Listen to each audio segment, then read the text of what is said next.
But yeah, man, this isn't even an actual episode. Yeah. This is a send-off business blast to you and your company. Steve Weed Media, who has been here since 2017, is that correct? 2016. 2016, and you've been growing your company, and now you are leaving, brother. Where are you going? What are you doing? How is your business going? And tell us just a quick update. Yeah, so the quick update, the business is good. I'm not leaving because the business is doing bad. Just life happens. And that's my phone. I'm sorry. All good. Let me mute that real quick. If you need to answer it, Nope. We'll fix it in post. An ESPN update, not important. But yeah, so the business is good. That's why the move is really bittersweet for me. Just family kind of calls. Originally from New York, so that's where all of our family is. So we're heading back east. I got a job at Cornell, so I'll be working full time there, but the business will live on. We're going to be doing the Cornell thing for a while. We'll see how we like it. If I like it, I'll stay. But I've got entrepreneurial roots. I got enough grind and ambition for two people, so I'm going to keep it going. And I've got business ideas. In the same industry, too. In the same industry, so we'll be producing, it's the third largest athletics department in the country. So we'll be producing games for ESPN Plus, short and long form video content for the athletes. We're going to be streaming, 19 Division I sports teams. So that's a lot of sports. That's a lot in your of niche athletes. too, dude. It is. It's very much in my niche, and I think that's one of the reasons why I got the job, especially considering that I don't have any full-time experience. So everything that was on my resume was self-built. Yeah. Just stuff that I had acquired. You went from Stephen Weed Senior to your whole life from your dad doing it, and now that's just what you've done. Yeah. So we're in the Ivy League. So this is top tier athletics department production stuff. And everything that I did leading up to this, it prepared me for that. So I'm proud of myself for doing the things that I needed to do to get to that point. We're just going to see what this next chapter holds, but yeah, it's really bittersweet. Colorado Springs was a great place for me. It's a great place. I would advocate for Colorado Springs to anybody that's thinking about moving here or starting a business. Just like you, I came here with nothing. I had no leads. I had no money. I didn't really have much of connections. No connections. We just did the damn thing. We grinded. We made the cold calls. We made the sacrifices. We put the time in. We put the effort in. Just like you're doing with your business and your podcast, which is why you're successful. Very much the same path. And I think anybody else that's going to be going down the same path, this is a great place for them. But we'll be taking it to the Finger Lakes. So we'll be living that lake life for a little bit, trading the Rockies for the lake. And I'm excited for the opportunity, even though part of me is sad to leave. I really love Colorado Springs. I love the state of Colorado. So it's really bittersweet, but just appreciative for my time here and all my clients. Anybody that's decided to work with me and gave me a chance when they had no reason to. And I think that's one of the biggest things that I'm grateful for is that when I moved here and I would approach somebody and you don't have any connections and you don't know anybody, it's just people taking a chance on you. It is your personality, your work ethic. And I've always taken pride in my work ethic. And it paid dividends. It paid off for me, just like it's paying off for you. We have a lot of similarities between us. I think so. Yeah. Besides that we're both wearing our own companies. Business, shamelessly self-promoting. Not only our own companies, but video companies, but also black on white. Yeah, absolutely. That's kind of just the situation in a nutshell, and just kind of excited to see where the career goes from here. Man, do you think you'll ever be coming back to Colorado Springs? I'll definitely be coming back. Especially to visit. At least visit. I got to check out the amphitheater, man. I mean, I'm leaving when we're getting something that's like so cool. Red Rocks too. I know. I saw that come out, and my first thought was like, I'm not going to be here for it. Damn. So I'm going to be out for a couple shows. We'll just see. If life brings me back here, it brings me back here. But like we were talking about at lunch earlier, the connections that I've made stay with me. For sure. I'm going to bring those with me. The clients and the friends that I've made. So yeah, Colorado Springs has got a piece of my heart, man, forever. It's been a really formative 6 years. And it's been a really productive 6 years. When I moved here, I didn't have nearly the equipment that I own today. I didn't have the experience that I have today. So there's so much gained from Colorado Springs being the nurturing city that it is, the small business incubator that it is. Yeah. It's a great place. So if anybody's watching this wondering like, hey, if I'm trying to relocate, where should I go? I mean, Colorado Springs is ripe.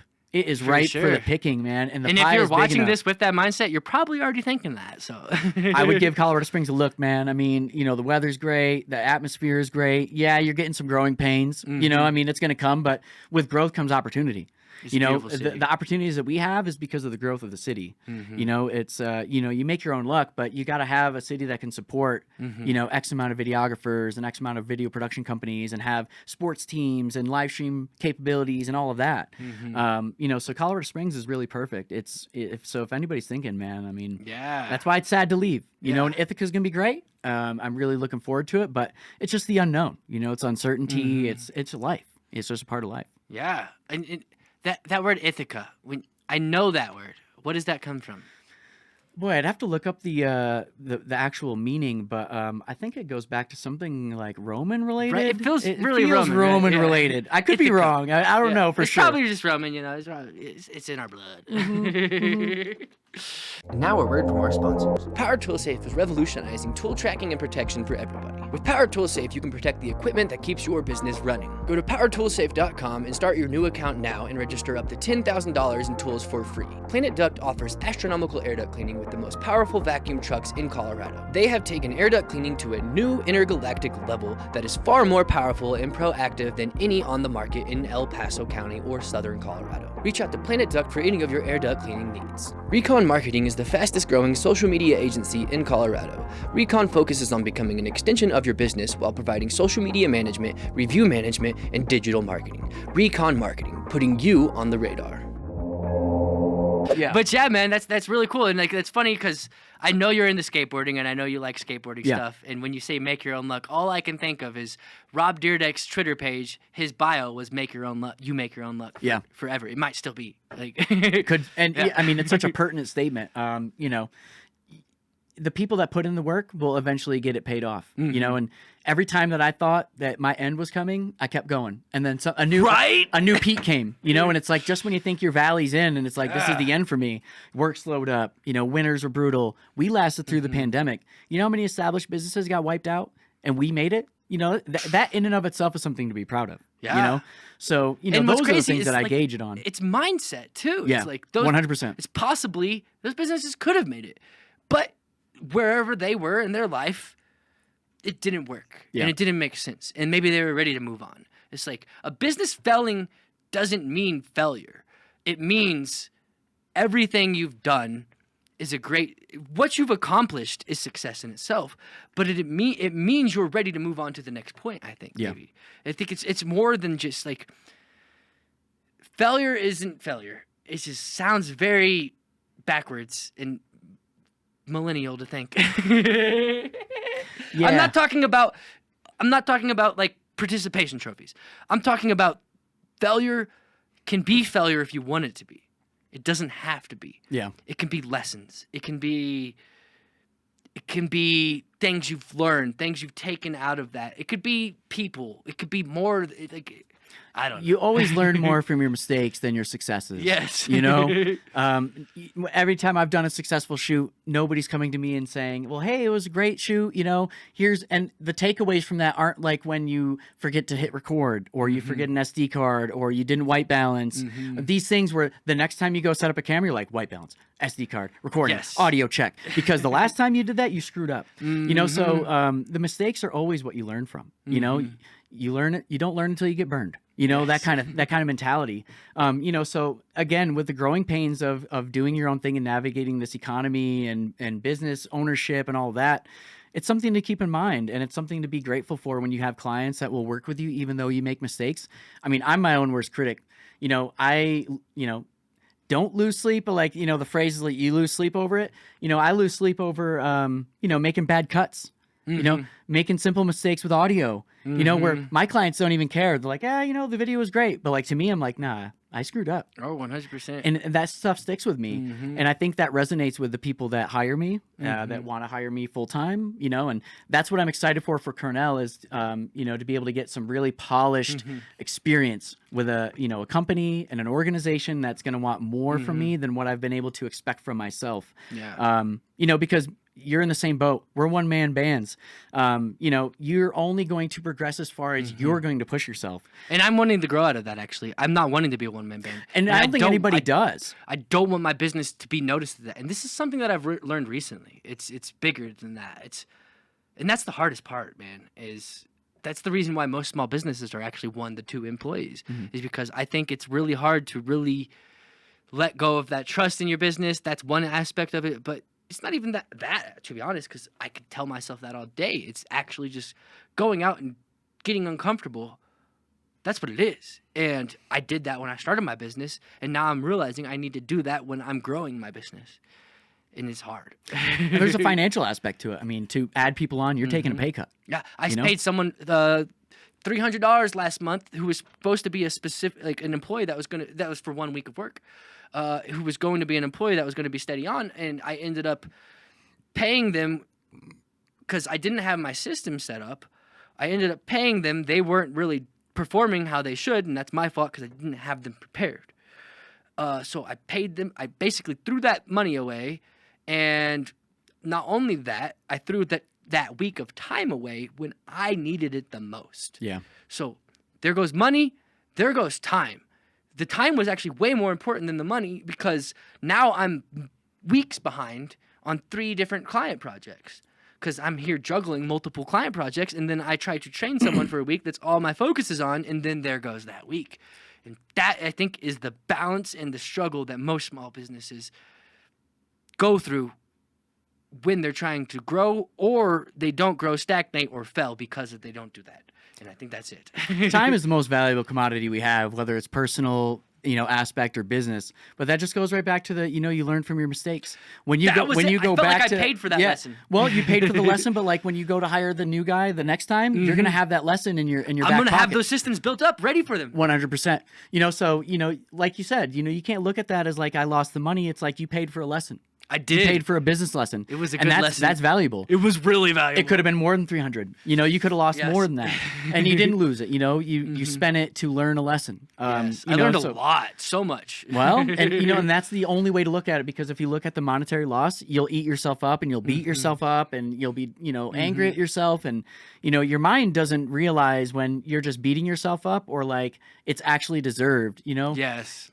When you talk down to yourself, like your body feels it, you know, your soul feels it. And like a lot of people may not like resonate with that, but like you always got to treat yourself with respect, you know? And I think it's easy to just be like, man, you're an idiot. Why did you throw that $300 away? Like that was the dumbest thing. Why did you? Or you take it as a constructive way where it's like, yeah, it was money well spent. Yeah, because we figured this out for $300 and it could have cost me $1,000. Yeah, and it could have cost me $2,000. I figured out what I needed to figure out, and I figured out the lessons. But I'm still going through it because I'm still trying to work through the editing that I need to get done. And you know that the time is you know, that's something you can't get back, but now you're better equipped. I am. You know, and I think that's just the lesson for anybody in our position or trying to be in our position, is that, you know, we go through this, and I think that's something that when you see people on social media, you see a lot of like the good stuff, and it could business, personal, anything. Nobody's posting the bad. You know, rarely are they posting the bad or the mistakes. I'm trying. I at one point in my life, I intentionally, because we all say that no one's posting the bad and we only show the highlights of our life. Yeah. I intentionally, for like a season of my life, was posting all of the bad only. And that's awesome, because, you know, when you go on social media and you see somebody running a video production company or a bakery and all you see is like wins, you start to think like that's how their life Distorted. is. And in reality, they're struggling just like you. You know, it may not be the same struggles, but they've got theirs. Everyone is going through something right now. Absolutely. Yeah. You know, so that's the toxicity of social media that I think is lost on a lot of people, is that they take everything so literally for face value, where it's like, that's just not realistic. You know, when you live it, when you start a business, when you become a solopreneur, entrepreneur, whatever you're doing, and you start to experience those things, you're not alone. You know, like we're all struggling. You know, we just aren't putting it out there for the world to see. You know, and you know, when we're posting our wins, it's because we're proud of it. But like, you got to know that there's a struggle behind that. You know, or if there isn't a struggle at the moment, there was a lot of struggle to get to that point. You know, so I'm just very fortunate to have been able to come out here, do what I did, experience what I did. You know, it's life, man. I mean. You can't expect more from what you're doing than what you're given. You know, you just got to take everything as you get it. You know, every opportunity is going to lead to something else. I did so many little freebies and like big freebies too, where at the time I'm like, yeah, it's a lot of work, but man, if I get one job from that, it's worthwhile. And that's the work ethic part of it, where if you don't have that work ethic to just believe in yourself, have that confidence to go out and be like, yeah, it's a freebie, but man, if I get one gig from that, it's going to pay off. And I think that's a very important part of being a solopreneur, solo, you know, one-man band videographer, whatever you're doing. And that was something that I was able to manage really well, you know, for what I was doing. I had a really good grasp of like, let's do it. Big picture. I've always been about the big picture. And it's hard because, you know, it's delayed gratification, right? You might do something today, you plant that seed, you won't bear fruit for a year.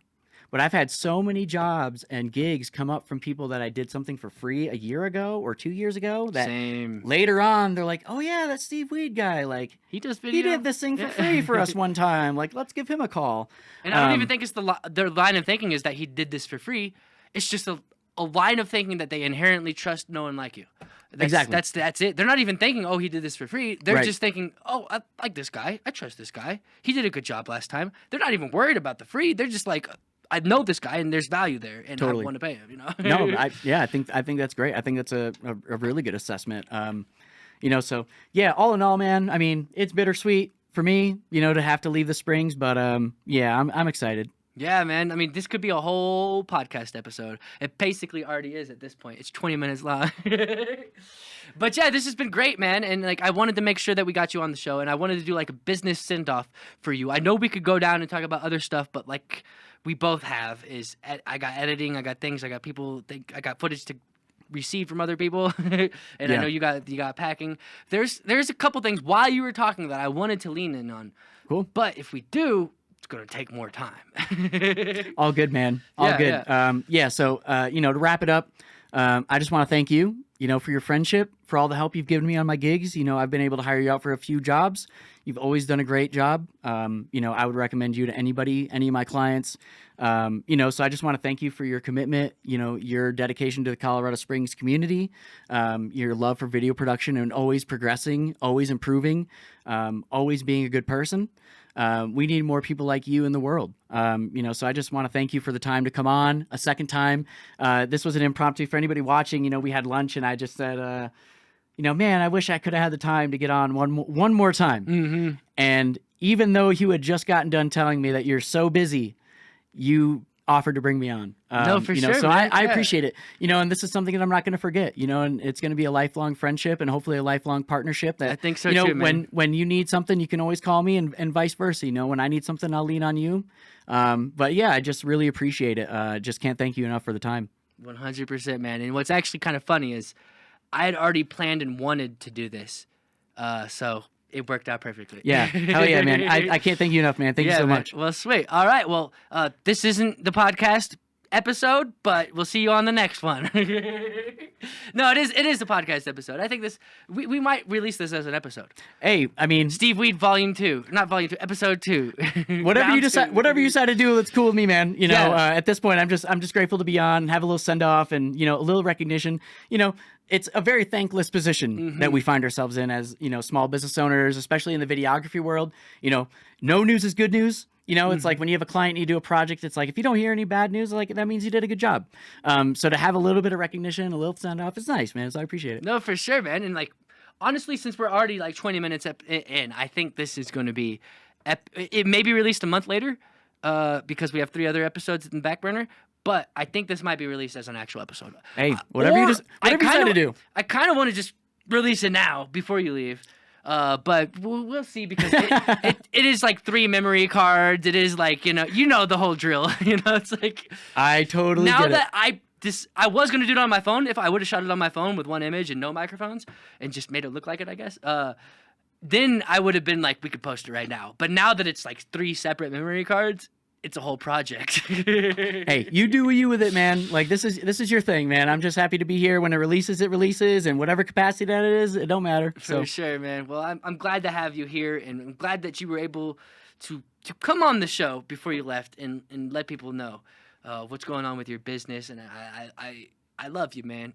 Love you too, brother. And hey, We're not going anywhere. Steve Weed Media is not going anywhere. We're staying around. We're going to Cornell, but we're staying in touch, man. We're keeping it going. And that's that question, actually. You say Cornell. I assume it's a college, but I'm an idiot. So, so can you tell people what Cornell is? Yeah, Cornell is a college. It's a university in Ithaca, New York. It's in the Ivy League, so we're in the same conferences like Harvard, Yale, Princeton, Brown University. So it's a pretty prestigious college. For sure. And it's a big athletics department. So it's a good opportunity, and we're going to kick ass, man. We're going to do the damn thing. Hell yeah, man. Well, all right. Well, this has been another episode of the COS Business Podcast, and we'll see you guys on the next one. If I use this last clip, if it becomes an episode. I've recorded it anyways.